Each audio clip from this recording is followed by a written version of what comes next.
No vamos a permitir que nos cuarten, que nos hagan callar con una ley el derecho a la protesta. Rechazamos contundentemente ese proyecto que tiene el afán de criminalizar, de acallar a los trabajadores y al pueblo. No podemos seguir siendo amenazados por pequeños sectores que todavía creen que con los bloqueos podrán manejar todas sus agendas personales y grupales. Se va a apoyar la ley antibloqueos que está siendo tratada, que se empiece a garantizar que nunca más tendremos carreteras bloqueadas.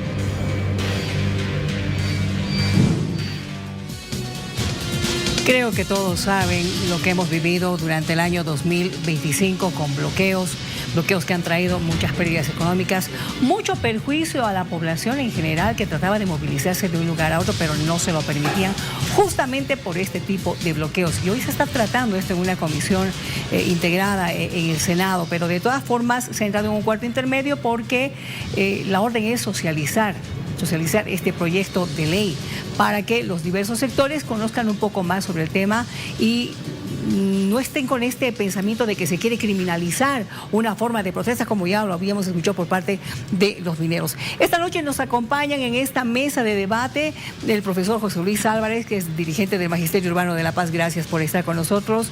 Está también Fabricio Góngora, abogado constitucionalista. Vamos a analizar justamente este tema a través del Zoom. Está ya el diputado Carlos Alarcón. Estamos con Ricardo Fuentes, analista económico, don Jaime Solares, ex dirigente de la Central Obrera Boliviana. Estamos esperando a Marcelo Arequipa también para que pueda dar un análisis con relación a esta temática. Comencemos con el diputado Carlos Alarcón. Adelante. Diputado, ¿cómo está? Muy buenas noches. Muy buenas noches, Miriam, Luciana. Un cordial saludo para sus invitados y para toda la audiencia. A ver, usted que es uno de los proyectistas, porque no es solamente su proyecto, ¿no es cierto? Son, ¿cuántos? 4 proyectos, por lo menos, para que tengamos la idea clara con relación a esta temática. En la Comisión de Constitución de la Cámara de Diputados, donde yo presenté el proyecto el 15 de diciembre del año pasado, se están tramitando 2 proyectos. Y en el Senado tengo entendido que están tramitándose aproximadamente 3 proyectos, ¿no? Pero lo que usted daba la información en realidad ha sido el trámite en la Cámara de Diputados el día de hoy en la Comisión de Justicia Plural. Bien. Que ha decidido hacer un cuarto intermedio para abrir mesas o audiencias públicas de socialización de los proyectos. Muy bien. Diputado, conozcamos un poco más, por favor, de este proyecto que usted está enarbolando para que también la población tenga un poco más de claridad con relación a lo que usted está proponiendo. Sí, mi proyecto de ley propone desterrar la cultura del bloqueo y pasar a la cultura del respeto. Durante más de 20 años nos han metido el embuste y la mentira de que el bloqueo es un derecho, cuando el bloqueo no es un derecho, y mucho menos el derecho a la protesta. No hay ningún artículo de la Constitución que reconozca el bloqueo, y sí hay artículos de la Constitución, uno en particular, que reconoce que todos tenemos el derecho al libre tránsito y la libre circulación por cualquier lugar del territorio nacional. La otra premisa es que el fin no justifica los medios. Puede ser muy legítimo el fin que busca una protesta, pero yo no puedo utilizar un medio delictivo ejerciendo violencia para hacer valer mis propias razones frente a víctimas que son totalmente inocentes y no tienen nada que ver con los motivos de mi bloqueo o de mi reclamo. Además, se establece de que si no logramos desterrar la cultura del bloqueo, Bolivia se vuelve un país inviable. Los daños no solo son para los derechos fundamentales de los afectados en los puntos de bloqueo, sino enormes daños para el conjunto del pueblo de Bolivia, porque la sociedad boliviana está estancada, no puede progresar, no puede llevar adelante grandes proyectos, grandes inversiones, porque los bloqueos prácticamente aíslan al país del conjunto de las naciones, sobre todo las naciones vecinas. Hemos perdido la oportunidad de ser el corredor bioceánico de integración entre el Atlántico y el Pacífico, y que todas esas mercaderías que principalmente van hacia el Asia, de Brasil, de Perú, de Paraguay, de la Argentina, de Chile, podrían haber pasado por Bolivia. pero nos han aislado los países vecinos precisamente por esta cultura nefasta y maldita de los bloqueos. Y la otra premisa de mi proyecto de ley es que aquí no hay bloqueos buenos y bloqueos malos, ¿no? O sea, venga de donde venga el bloqueo, si es de un comité cívico, si es de una dirigencia de la COP, de una dirigencia sindical, social e indígena, es igual delito, y hay diferentes escalas de sanción que propongo según la gravedad de los daños de los bloqueos. En el caso de los que bloqueen, impidiendo el libre tránsito de personas, de bienes o de vehículos, cárcel de 3 a 6 años es la propuesta en la ley, cárcel agravada para los promotores, organizadores, financiadores y directores de los bloqueos, que no son precisamente los que están en los puntos de los bloqueos, sino que para beneficios personales o sectoriales son los que determinan muchos de los bloqueos, y cárcel agravada para los bloqueadores que en los bloqueos atentan contra la vida, la integridad corporal o el patrimonio público o privado. Acordémonos del viceministro Illanes, que un grupo de bloqueadores mineros lo secuestró, lo torturó, lo asesinó. Uno de los últimos bloqueos en Yayago han asesinado policías, han asesinado a civiles. En el último bloqueo de Colcapirua han amenazado con quemar los vivos a los policías. Y también por esa razón se establece responsabilidad solidaria, como con cualquier hecho ilícito, para que cualquier bloqueador que sea demandado por la víctima del bloqueo, por una o más víctimas del bloqueo, pague la totalidad de los daños y perjuicios sufridos por esas víctimas. El ejemplo es el caso de las que estaban vendiendo flores en el último bloqueo, ¿no?, de Cochabamba a La Paz, y que no han podido venderlas porque se han podrido en el camino. Entonces les tienen que reparar la pérdida del costo de las flores más la ganancia que hubieran obtenido de la venta.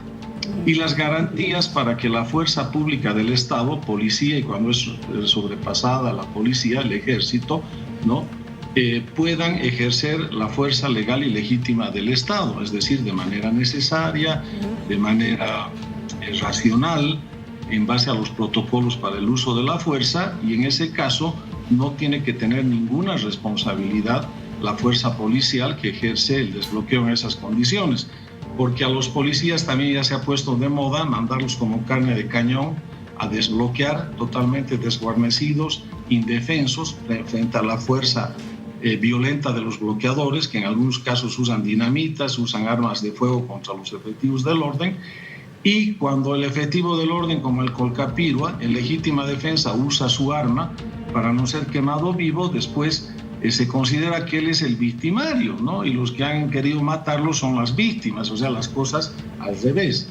Y por último, la ley plantea la abrogatoria de la ley Copa, que ustedes saben que esta ley se promulgó por Eva Copa el año 2020 con el objetivo de desestabilizar y derrocar al gobierno de Yanine Áñez, y lo que ha hecho ha sido anular el estado de excepción que está en la Constitución, porque ha puesto condiciones de imposible cumplimiento prácticamente para que se declare un estado de excepción, y además de eso ha inutilizado que cuando la policía es rebasada por grupos violentos que conmocionan el orden y la tranquilidad pública, la policía no puede ser utilizada en esos conflictos, porque primero tiene que declarar el estado de excepción. Ese es el resumen del proyecto que he propuesto, y esos son los fundamentos que lo justifican. Bien, gracias, diputado Alarcón. Le pido que se quede con nosotros. Por favor, voy contigo, Fabricio, para el análisis dentro de lo legal. 10 minutos, o sea que en unos minutos más me tengo que retirar, ya le avisé al productor. Le agradezco mucho, diputado. Le agradezco mucho por este resumen que nos está dando y brindando a toda nuestra audiencia. Fabricio, por favor, contigo. Veamos el tema legal. Sí, evidentemente, derecho a la protesta, pero ¿dónde queda el derecho de las otras personas? Bien, un saludo primeramente a los panelistas, al diputado y a todos los que nos pueden escuchar y observar. Es un tema delicado. Evidentemente, el derecho a la protesta no solamente implica una acción individual o colectiva de protestar, sino también implica la materialización de derechos humanos. Hablamos entre ellos libertad de expresión, libertad de opinión, asociación y de reunión. Estos se conectan precisamente al momento de realizar una protesta. Partamos de esa premisa, es un derecho, ¿no? Yo personalmente no comparto la opinión del estimado diputado que considera que no es un derecho. Es un derecho reconocido no solamente en la Constitución. ¿Bloquear es un derecho? No, hablo de libertad de expresión y libertad de asociación, reunión. Son derechos que se conexan en el ejercicio de una protesta. La protesta como tal es un acto, como les decía, individual o colectivo que se realiza en las culturas democráticas. Es parte de la democracia, es parte de hacer entender una posición que puede ser en contra de una posición gubernamental, como también hay protestas afirmativas de apoyo, que los ha habido seguramente en el país. Comprender Bolivia sin protestas, para mi parecer, es imposible. Ahora bien, partamos de lo jurídico, porque ese es el análisis que se debe realizar. Y agradezco al diputado que ha hecho un pequeño resumen del proyecto de ley. Técnicamente, lo que se hace es agravar o tipificar ciertas actuaciones, ¿no? Agravando la sanción del tipo penal dependiendo de ciertas circunstancias. ¿Esto se puede? Evidentemente sí, lo pueden hacer. Al final es una de las atribuciones. Pero no es la primera vez en la historia de la región y del mundo, llamémoslo así, en el cual hubo pensamiento sobre tipificar la protesta. Al respecto, el Sistema Universal y el Sistema Regional de Derechos Humanos ya ha emitido varios informes sobre la protesta y los derechos humanos. ¿Y qué te dicen? Los derechos a la libertad de expresión y de opinión son derechos. ¿Tienen límites? Claro que sí. Cuando seguramente vulneran otro tipo de derechos, como decía Luciana hace un momento, a otras personas. ¿Qué es lo que te dicen? Que si van a la legislación de cada estado, vas legislar, tipificar, llamémoslo en términos sencillos, nuevos delitos vinculados a la protesta, porque eso es lo que propone la ley, ¿no? Por lo que hemos escuchado, proponer nuevos delitos, tienen que ser bajo dos circunstancias. Primero, ¿es necesaria? Y segundo, ¿dónde queda la proporcionalidad? En cuanto a la necesidad, puede ser el fundamento que explicó el diputado, ¿no? Varios hechos que han sucedido, que han pasado, que ha terminado incluso con fallecimientos y otros. Y la proporcionalidad de la sanción. No es crear leyes, sanciones, nuevos tipos penales, ampliando, porque el tipo penal está vinculado a un bien jurídicamente protegido, lo decía el diputado. Por ejemplo, ha muerto un policía, ¿no? Que en paz descanse. El delito de asesinato ya se encuentra incorporado en el Código Penal. No es necesario crear un subtipo penal, un nuevo tipo penal para vincular hechos que podrían pasar. Ahora bien, eso evidentemente es un análisis y precisamente es tarea de la Cámara de Diputados, Cámara de Senadores, porque para eso están, son los legisladores. Algo que yo propongo para salir de esta discusión, porque nunca vamos a poder entrar a un punto de acuerdo. Tenemos tantos problemas que hemos visto con los famosos decretos supremos, los hemos analizado estos días. No necesariamente necesitamos un control normativo posterior a través de una acción de inconstitucionalidad. La Asamblea Legislativa puede realizar una consulta previa de constitucionalidad, porque en este caso, como yo les decía, hay un control de convencionalidad en virtud de los tratados de los derechos humanos suscritos por Bolivia, ratificados pertenecientes al bloque de constitucionalidad y conforme al artículo 256, incluso tienen atención preferente sobre la Constitución en cuanto a derechos humanos. ¿Por qué no se le hace esta consulta previa? Me parece bien que la Cámara de Diputados haya entrado en un cuarto intermedio para socializar, porque precisamente es eso, esclarecer, ¿no? Porque si la población escucha ley antibloqueos, no sabe si está tipificando, si está prohibiendo, si está sancionando, si está castigando. Precisamente para eso es, ¿no? Entonces, parte de esta posibilidad de salir de este enredo, considero podría ser eso, porque ese es el mecanismo constitucional y legal en virtud de derechos humanos. Me gustaría conocer también su postura, profesor Álvarez, por favor, usted como dirigente del magisterio. Primero, nos hemos acostumbrado a analizar las cosas superficialmente. Cuando uno tiene que analizar un problema, tiene que ver primero la causa y el efecto. ¿El bloqueo qué es? ¿Es la causa? ¿Es la causa de una eclosión social? ¿Es el inicio del conflicto? El bloqueo solo es el efecto. Porque los trabajadores tienen que defenderse de alguna forma ¿de quiénes? De los llamados a cumplir la ley. Por ejemplo, el último decreto, donde establece en su artículo 118 que un decreto supremo está por encima de todas las normas. Eso dice ese decreto. Totalmente que va contra toda norma. El hecho de establecer la eliminación de la subvención y quitar el derecho al trabajador a mantener su sueldo congelado. El hecho de agarrar y decir, nosotros liberamos las leyes impositivas a las fortunas mediante un decreto y más bien se aplica impuestos al pequeño comerciante. ¿Quién está haciendo toda esa arbitrariedad? El presidente, el que ha jurado respetar la ley, el que ha jurado respetar la Constitución.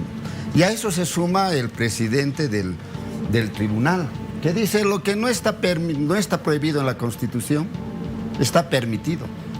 Ante el poder del Estado, ante la arbitrariedad de la autoridad, porque la ley no es ecuánime, ¿qué opción tiene el trabajador? Recurrir a la protesta y recurrir al bloqueo, recurrir, por ejemplo, Picachuri, para tratar de tener una jubilación que le permita vivir dignamente los últimos años de su vida, ha tenido que inmolarse. Bueno, quieren penalizar duramente la protesta social. Y a los corruptos que roban millones de dólares, miles de millones, ¿por qué no aplican la pena capital? A los parlamentarios que ganan sin trabajar, critican a los maestros, a los doctores, a los obreros que ganan un sueldo. Entonces, ¿por qué no sancionan a aquellos que desfalcan los dineros del TGN? Pero bueno, aquí no se trata de sancionar el delito, se trata de acallar al que protesta. Pero además, ¿quiénes debieran resolver estos problemas? ¿Quién debiera resolver el problema de sacar un decreto que vaya contra las normas? De resolver el problema económico de los trabajadores, la falta de empleo. En las democracias representativas ese papel hace el Parlamento. Pero tenemos un Parlamento inútil, que solo repite lo que dice el Poder Ejecutivo. La justicia igual. Entonces en Bolivia no hay democracia representativa. Por esa situación, reitero, cualquier figura que se dé, lo único que están haciendo es tratar de atacar el efecto y no la causa. El trabajador solo tiene que defenderse. Por esa situación, lo único que van a generar es otro conflicto. Y aquellos que hablan de legalidad debieran fijarse en su vida cotidiana lo que hacen. Permítame, por favor, profesor, y a nuestros invitados, quiero escuchar ahora la postura que tiene el exdirigente don Jaime Solares. Buenas noches. Bueno, un gran saludo para Bolivisión, ¿no? Igualmente. Para todos los compañeros. ¿Qué opina don Jaime? Bueno, es un problema, como dice el profesor, ¿de dónde viene el problema del bloqueo? El trabajador o los trabajadores hacen huelga, nadie les tira pelota. Hacen huelga de hambre, peor, nadie va a decir, bueno, ¿cómo podemos arreglar? Ni un parlamentario, ni un ministro, ni peor el presidente, ¿no? Entonces van al problema de huelga de brazos caídos, el empresario dice, están arruinando mi empresa, que a lo uno, que a lo otro. Es un problema grave. ¿Qué le queda al trabajador? Hacer el bloqueo. Y quiero que se tome en cuenta muy bien. Hay que leer un poco de la historia de la Revolución Francesa, la Revolución Mexicana y la Revolución del 52. ¿Por qué causas han sido? Por la injusticia. Porque los que estaban arriba querían hacer todo lo que les da la gana, como los varones del estaño en esa época, ¿verdad? El 52. Pero después viene otras revoluciones acá, pequeñas revoluciones en Bolivia. ¿Qué pasó en 2003? ¿Por qué Goni, sin ninguna autorización del pueblo, quiso vender los recursos naturales? Pero ese bloqueo benefició al país porque se rescató más de 60.000 millones de dólares. En el caso de la empresa privada, ¿cuántos millones le hubieran dado al país? En el mejor de los casos, 10.000 millones.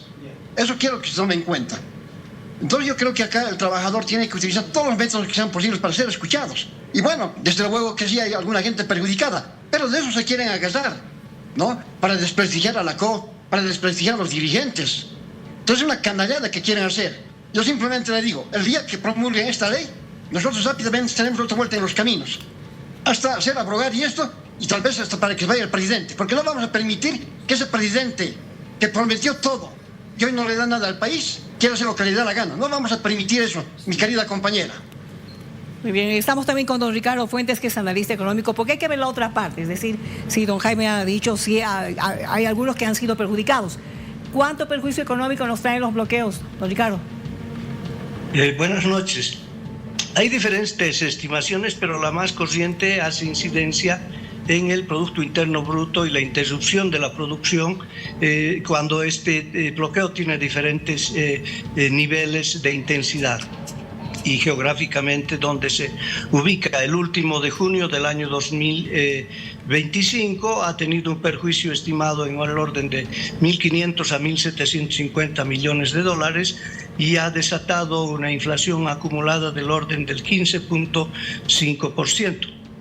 Pero hay que decir si este fenómeno es un conflicto de naturaleza económica, política, jurídica, social, o es una sumatoria de todos estos elementos o aristas desde los que se puede enfocar este conflicto.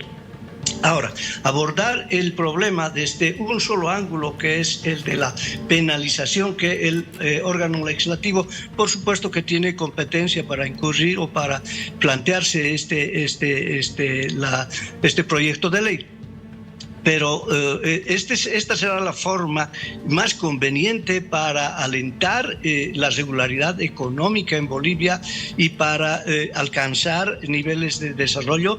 Yo creo que no, porque lo que se plantea es no gestionar la conflictividad, sino penalizarla. Y si lo que se quiere es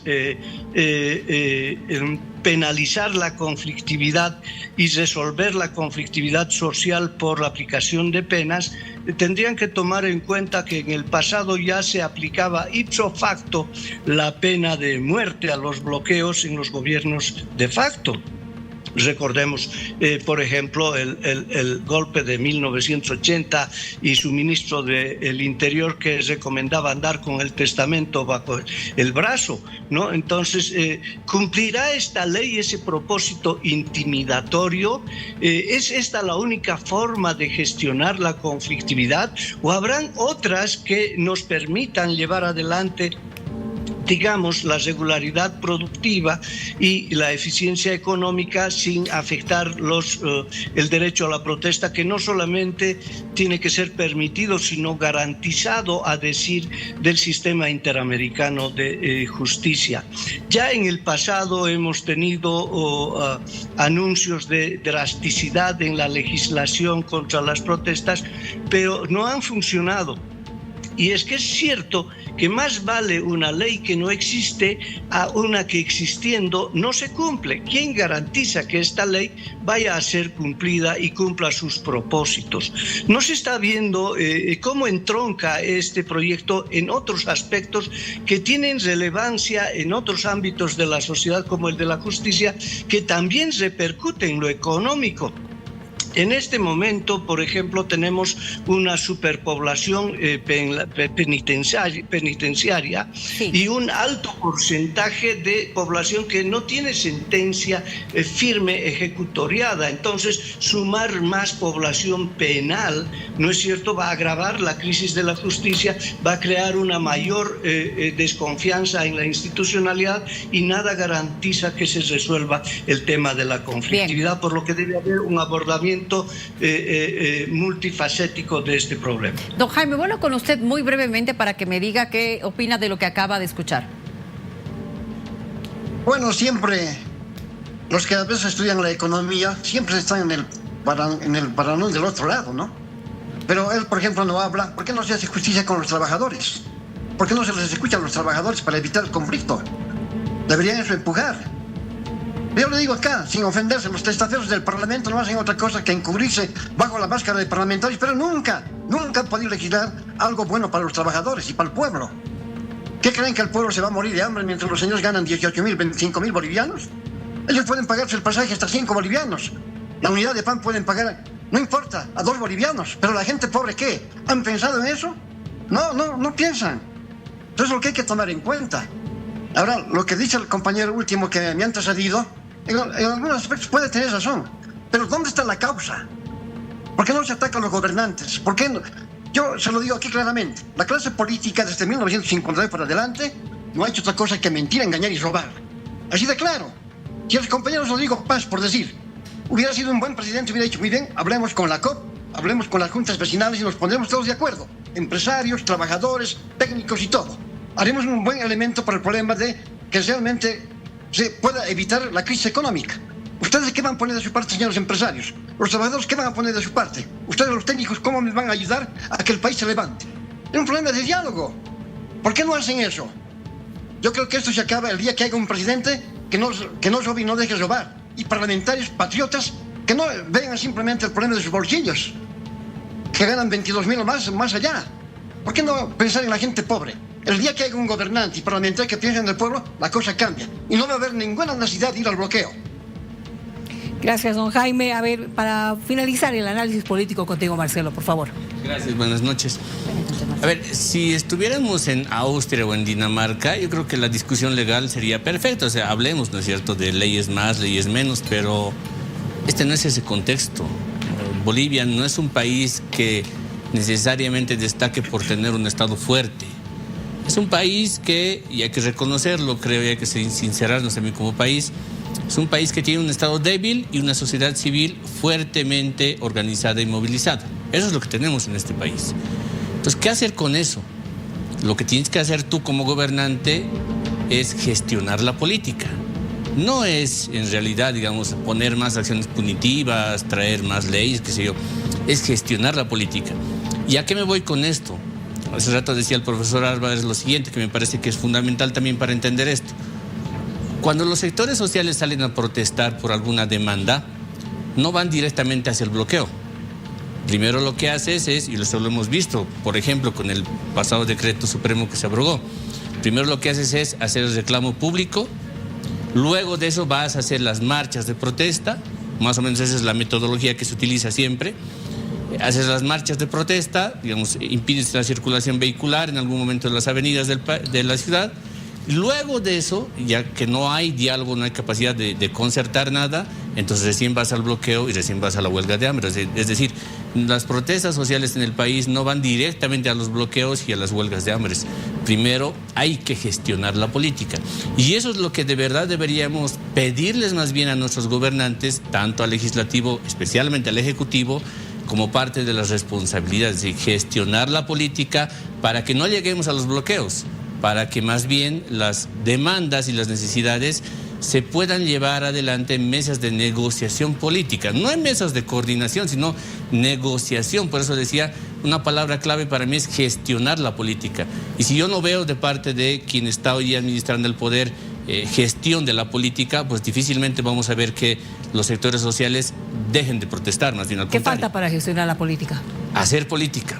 O sea, hacer política y hacer comunicación. O sea, y hacer esto, pero en serio, ¿no? O sea, no ese cálculo que a mí me parece un poquito, entre comillas lo voy a poner, mezquino, de desde arriba tú ves si los sectores sociales van a aguantar haciendo protestas, haciendo marchas, y si sus bloqueos van a poder aguantar unos 3, 4 días y recién te sientes a negociar con ellos.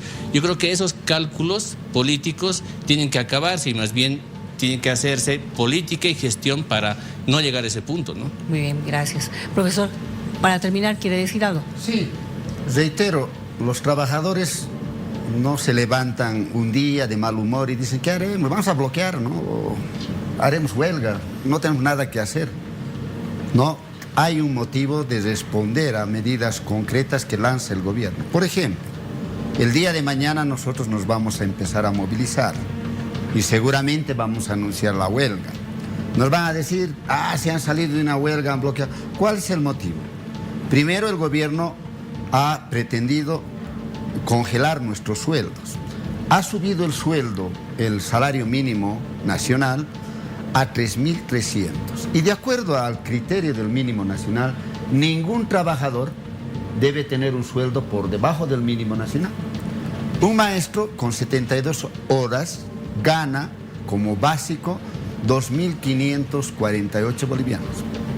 Un maestro con 80 horas gana su básico de 2.832.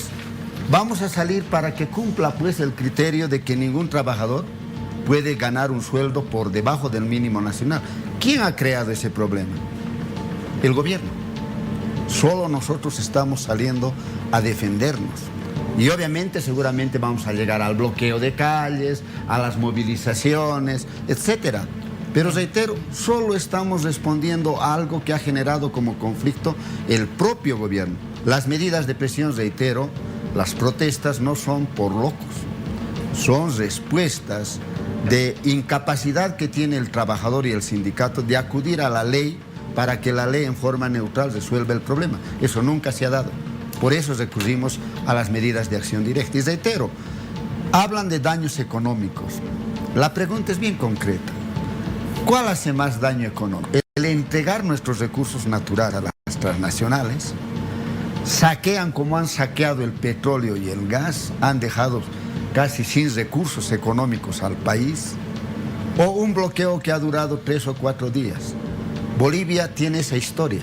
Durante todos los años de existencia, desde el año 1900, han entregado nuestros recursos naturales a las transnacionales, han saqueado nuestros recursos naturales y solo han dejado miseria en el país. Entonces, ¿cuál es el daño económico? ¿Estas medidas antinacionales o un bloqueo? Entonces, tenemos que comparar los daños económicos tal como son a través de una administración totalmente entregada a los intereses transnacionales. Gracias, profesor Álvarez, por habernos acompañado esta noche. Marcelo, de igual manera, muchísimas gracias por el análisis político. Fabricio, el tema leyes, como siempre, un experto. Y don Jaime y don Ricardo, de igual manera, gracias por habernos acompañado en este panel de análisis hablando sobre esta propuesta, una ley antibloqueos en el país.